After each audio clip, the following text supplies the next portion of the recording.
Hi, good morning, good afternoon, good evening around the world. Ang init ngayon dito. Sabi ko na sa'yo, buti pa ang bulaklak, araw-araw may dumadating. Eh sana, pera naman, hindi puro bulaklak. Ayan. So, ayusin natin ulit. Kahapon ay roses, diba? Ayan.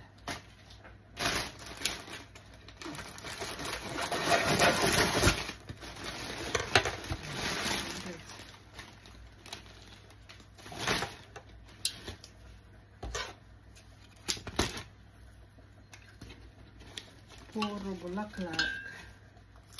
Sana naman pera, diba? Alisin natin yung mga dahon kasi nalalanta. Madaling malanta ba?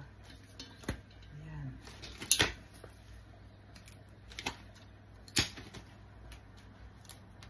Purple. Ang paborito yung purple. Ayan. O, diba? Tapos ito, dyan lang sa ano, kinukuha-kuha lang yan, diba? Tapos tong mga may tinik-tinik. Ano ba to? May tinik-tinik. Kinukuha lang yata dyan sa Pinas to sa ano, tabi-tabi. Ayan. May tinik. May tinik.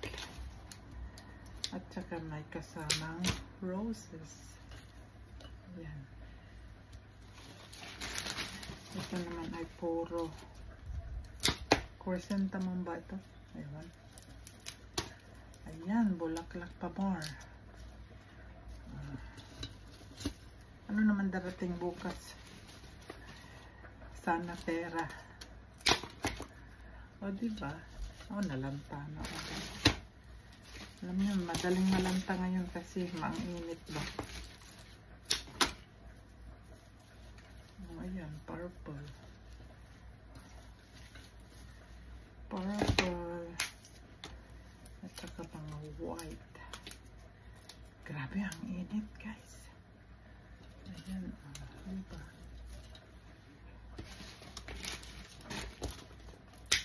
Tapos ito lang, ano naman to? Ano lang, kung ano-ano lang yung nilalagay nila, diba? Tapos yung roses, lanta na. O, diba? Lanta na, o, ang bilis. Tapos ito, puro lanta.